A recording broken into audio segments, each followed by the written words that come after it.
하나님 말씀 출애굽기 28장 15절에서 30절 말씀을 함께 읽도록 하겠습니다.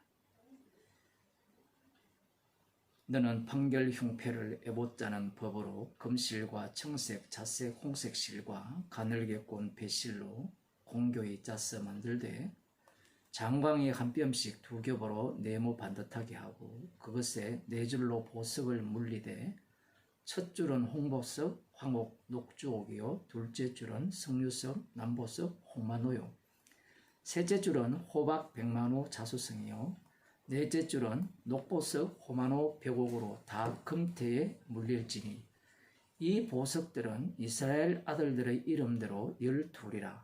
매 보석에 12지파의 한 이름씩 인을 새기는 법으로 새기고 정금으로 녹건처럼 따은 사슬을 흉패 위에 붙이고 또 금고리 둘을 만들어 흉패 위 곧 흉패 두 끝에 그 두 고리를 달고 따은 두 금사슬로 흉패 두 끝 두 고리에 꿰어 매고 두 따은 사슬의 다른 두 끝을 에봇 앞 두 견대의 금태에 매고 또 금고리 둘을 만들어 흉패 아래 양평 가 안쪽 곳 에봇에 닿은 곳에 달고 또 금고리 둘을 만들어 에봇 앞 두 견대 아래에 매는 자리 가까운 편 곧 공교히 짠 띠 위편에 달고 청색끈으로 흉패 고리와 에봇 고리에 꿰어 흉패로 공교히 짠 에봇 띠 위에 붙여 떠나지 않게 하라.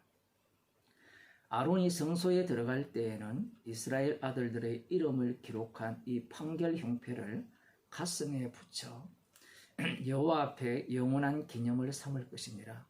너는 우림과 둠밈을 판결 흉패 안에 넣어 아론으로 여호와 앞에 들어갈 때에 그 가슴 위에 있게 하라.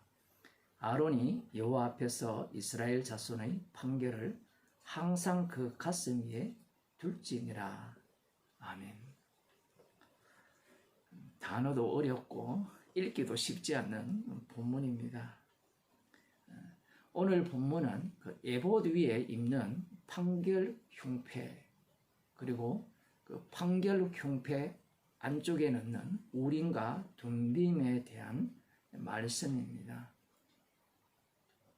판결 흉패는 12개의 그 보석이 있고 그 12개 보석에는 이스라엘 12지파의 이름이 지금 인처럼 새겨지게 됩니다. 그리고 그 판결 흉패 그 안쪽에 이제 우림과 둠밈을 안에 넣어서 지금 그 30절에 보면 아론으로 여호와 앞에 들어갈 때에 그 가슴 위에 있게 하라. 아론이 여호와 앞에서 이스라엘 자손의 판결을 항상 그 가슴 위에 둘지니라. 여기에 보면 이스라엘 여호와 하나님 앞에서 이스라엘 자손의 판결을 항상 그 가슴 위에 둘지라.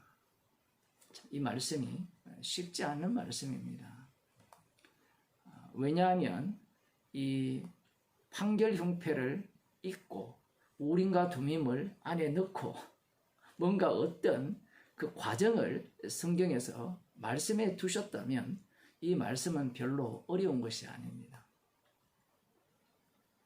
그러나 이 말씀 자체를 갖고 뭔가를 풀어내기에는 상당히 어려움이 있는데 그것을 어렵지 않게 한 그런 사건이 있어요. 그 사건이 무엇인가 하면요. 사무엘상 28장 6절에 나옵니다. 사무엘상 28장 6절을 보게 되면 이 우림과 둠밈 그 판결 흉패를 어떻게 사용하는지를 보여주는 대목이 나와요. 물론 신약에 정답이 나와 있습니다. 정답이 나와 있는데 그 정답을 보기 전에 먼저 사무엘상 28장 6절을 보게 되면 이런 말씀이 나옵니다. 우리가 너무나 잘 아는 그 사건이죠. 그 30절부터 보면 그 3절부터 보면 사무엘이 죽었으므로 온 이스라엘이 그를 애곡하며 그의 본성 라마에 장사하였고 사울은 신접한 자와 박수를 그 땅에서 쫓아내었더라. 블레셋 사람이 모여 수넴에 이르러 진침해 사울이 온 이스라엘을 모아 길보아에 진쳤더니 사울이 블레셋 사람의 군대를 보고 두려워서 그 마음에 크게 떨린지라. 블레셋과 전쟁을 치르게 되는데 그들의 군대를 보고 두렵고 떨렸다. 크게 두려워했다, 떨렸다 이렇게 표현하고 있죠. 그때 사울이 여호와께 묻습니다. 이게 묻는 건지 뭐 그냥 말을 어떻게 하는 건지 들여다보면 여호와께서는 꿈으로도 우림으로도 선지자들로도 그에게 대답지 아니하시므로 사울이 그 신하들에게 이르되 나를 위하여 신접한 여인을 찾아라 이렇게 요청을 합니다. 지금 사울이 이 블레셋 군대 앞에서 크게 떨고 있는데 이 두려움을 해소하기 위해서 여호와께 기도를 하는 거예요. 그런데 기도를 하는데 꿈으로도 응답지 아니하시고 우림과 둠밈으로도 응답지 아니하시고 선지자로도 그에게 대답지 아니하셨다. 이렇게 말을 하는 겁니다.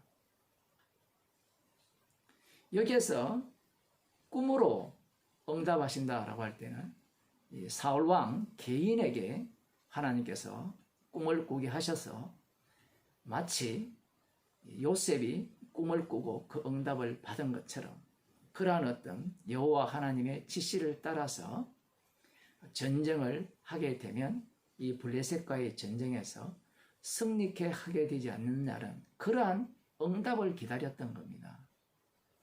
또 하나는 우림으로도 이렇게 대답지 아니하였다 이렇게 말하고 있는데 이 우림을 달리 표현하면 대제사장입니다. 에스라나 느헤미야 에스라 2장 63절과 느헤미야 7장 65절을 보면 우림과 둠밈을 입은 거룩한 자 대제사장이죠. 그렇게 표현하고 있습니다. 따라서 흔히 우림과 둠밈을 갖고 판결을 받았다 이렇게 해석을 할 수가 있는데 이것은 이 대제사장과 한 묶음으로 움직여지고 있다라는 거예요. 그런데 지금 이 사울 왕이 이 우림과 둠밈을 어떤 식으로 이해하느냐라고 할 때는 블레셋과의 전쟁에서 이 두려움에 휩싸이니까 이 두려운 문제를 해소하고 해결해 주고 이 전쟁에서 승리케 해달라는 차원에서의 대제사장이라는 겁니다.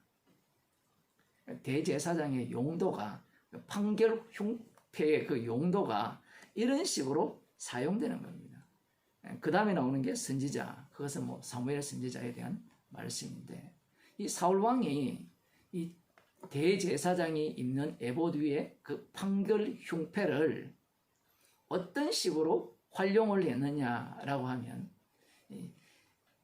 자신은 이 언약 백성으로서 그 백성의 왕으로서의 그 어떠한 모습을 갖고 있는가는 전혀 고려하지 않고 자신이 이스라엘의 왕이기 때문에 당연히 하나님께서 꿈으로 말씀하시든지 대제사장을 통해서 이 전쟁에 대해서 지혜를 알려주시고 승리케 주시든지 제사를 드리게 하시든지 안 그러면 사무엘 선지자 같은 그 선지자를 통하여서 이 문제를 해결해 달라는 그런 관점을 갖고 있는 겁니다. 사울 왕은 이 판결 흉패를 대제사장이 차고 그 안에 우림과 둠밈을 입고 그 여호와 앞에 가는 이 말씀에 대해서 오해를 해도 단단히 오해를 하죠. 다시 한번 28장 30절을 읽어보면 너는 우림과 둠밈을 판결 흉패 안에 넣어 아론으로 여호와 앞에 들어갈 때에 그 가슴 위에 있게 하라. 아론이 여호와 앞에서 이스라엘 자손의 판결을 항상 그 가슴 위에 둘지니라. 이스라엘 자손의 판결 여호와 앞에서 그 여호와께서 이스라엘 자손을 어떻게 판결하신다라는 겁니다. 이것이 오늘 본문에 대한 해석이죠. 여호와께서 이스라엘을 보시는 그 안목은 어떠한 식으로 이스라엘을 보느냐라고 하면 판결은 항상 확정되어 있죠. 어떻게 확정되어 있는가 하면 보석으로 확정되어 있습니다.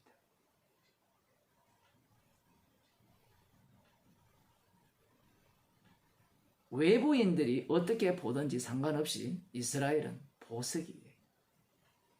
그러한 판결을 받은 자가 바로 이스라엘입니다. 그 보석에 12지파의 이름을 새기죠. 물론 견장에도 12지파의 이름이 같이 새겨져 있지만 이것은 또 다른 차원의 의미로서 말씀하고 있는 겁니다. 요한계시록 21장을 한번 보겠습니다. 여러분들도 워낙 잘 아는 본문이니까 21장에 보면 그 하늘에서 내려오는 그 새 예루살렘이 나옵니다. 10절에 보면 21장 10절 성령으로 나를 데리고 크고 높은 산으로 올라가 하나님께로부터 하늘에서 내려오는 거룩한 성 예루살렘을 보여주셨어요. 하나님의 영광이 있으며 그 성의 빛이 지극히 귀한 보석 같고 벽옥과 수정같이 맑고 크고 높은 성곽이 있고 12문이 있는데 문에 12천사가 있고 그 문들 위에 이름을 썼으니 이스라엘 자손의 12지파의 이름들이라. 12문에 이스라엘 자손의 12지파의 이름이 새겨져 있는 겁니다. 그리고 14절에 보면 그 성의 성곽은 12기초석이 있고 그 위에 어린 양의 12사도의 12이름이 있더라. 기초석 위에 12사도의 이름이 있어요. 그런데 12사도의 그 별명은 어린 양의 12사도, 죽임당한 어린 양의 12사도라는 겁니다. 그리고 나오는 것이 바로 이 12보석에 대한 내용입니다. 19절을 보면 그 성의 성곽의 기초석은 각색 보석으로 꾸몄는데 첫째 기초석은 벽옥이요, 둘째는 남보석이요, 셋째는 옥수요, 넷째는 녹보석이요, 다섯째는 홍만호요, 여섯째는 홍보석이요, 일곱째는 황옥이요, 여덟째는 녹옥이요, 아홉째는 담황옥이요, 열째는 비치옥이요, 열한째는 청옥이요, 열두째는 자정이라. 그 12문은 12진주니 문마다 한 진주요, 성의 길은 맑은 유리 같은 정금이더라. 마치 이 흉결 방패 그리고 견대 이 두 군데 이스라엘 12지파의 이름이 새겨져 있듯이 요한계시록에서도 두 곳에 지금 이스라엘 12사도의 이름이 새겨져 있고 12자손의 지파의 이름이 새겨져 있습니다. 우리는 성경을 볼 때 구약과 성경, 신약을 1:1 대응 관계가 되기를 간절히 바라죠. 그래서 여기에 방금 읽은 12보석도 이 흉패, 판결 흉패의 장 그 보석과 비교해 보면 안 맞아요. 그것만 안 맞는 게 아니에요. 모세가 예수님을 증거했잖아요. 그 모세 율법을 아무리 파고 연구해도 거기에 예수님이 안 나와요. 거기에 십자가가 나오지 않습니다. 바리새인과 서기관들이 성경을 그냥 집어 먹었죠. 그야 말 그대로. 소화까지 다 시켰어요. 이 말씀 자체를 체화시킨 자들이에요. 그들이 그렇게 모세 율법을 연구를 했지만 그들 앞에 나타난 말씀의 성취이신 예수님을 몰라봤어요. 1:1 대응 관계가 될 수가 없어요.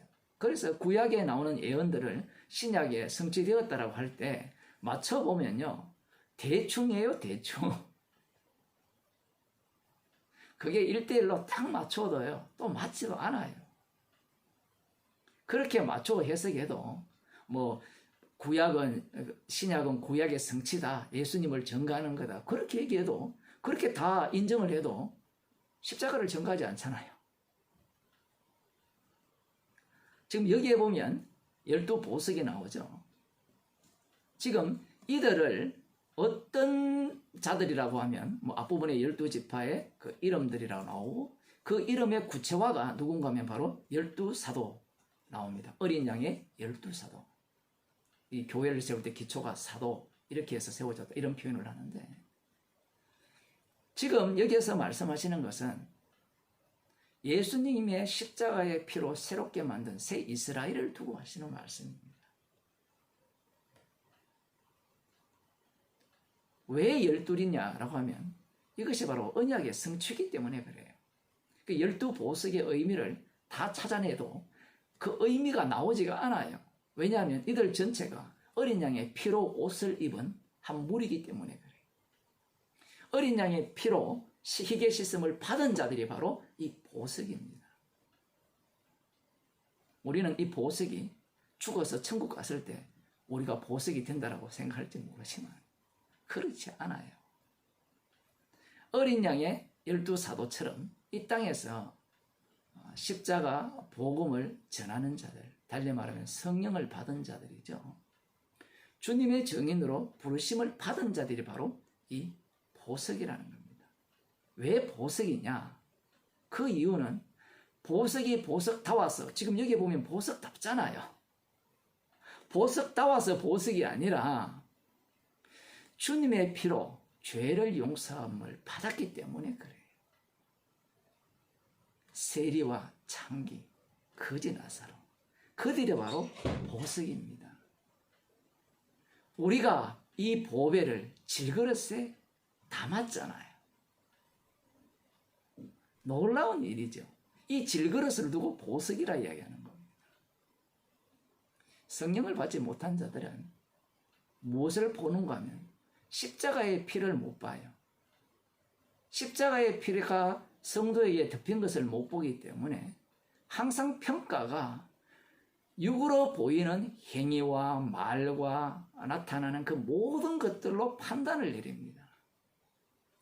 그러하기에 그들이 보기에는 세리에 불과하고 거짓말쟁이에 불과하고 사기꾼에 불과하고 거지에 불과하고 믿는다, 목숨을 버리겠다 했는데 도망치는 그러한 비겁한 자들에 불과한데, 그리스도 안에 있는 자들은 다 보석이에요.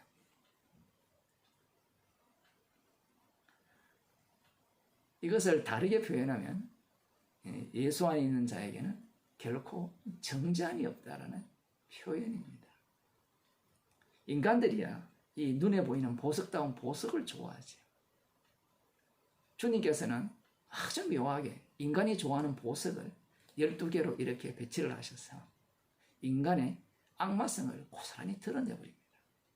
그래서 요한계시록으로 해석할 때 우리가 보석이라 하면서 보석이 보석다워야 된다고 하죠. 보석이 보석다운 것은 죄 짓는 일뿐입니다. 주님의 죽으심을 증거하는 증인으로 사는 그 일뿐이에요. 이게 바로 이 땅에서 정말 이 빛나는 그 보석, 이 심판주 되시는 주님의 판결을 이미 받은 자들이죠. 주님의 죽으심과 함께 죽고 다시 살아난 자들, 그 속에 그리스도께서 사시는 자들, 이들이 바로 진짜 보석입니다. 기도하시겠습니다. 하나님 아버지, 자랑할 것은 죽임당하신 어린 양의 피밖에 없기에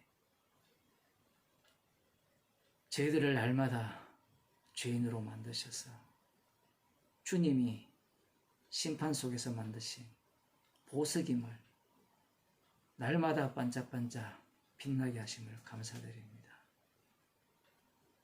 주께서 저희를 만드신 그 십자가의 사랑을 마음껏 뽐내며 자랑하며 증거하는 주의 백성이 되게 하여 주옵소서. 예수님 이름으로 기도드리옵나이다. 아멘.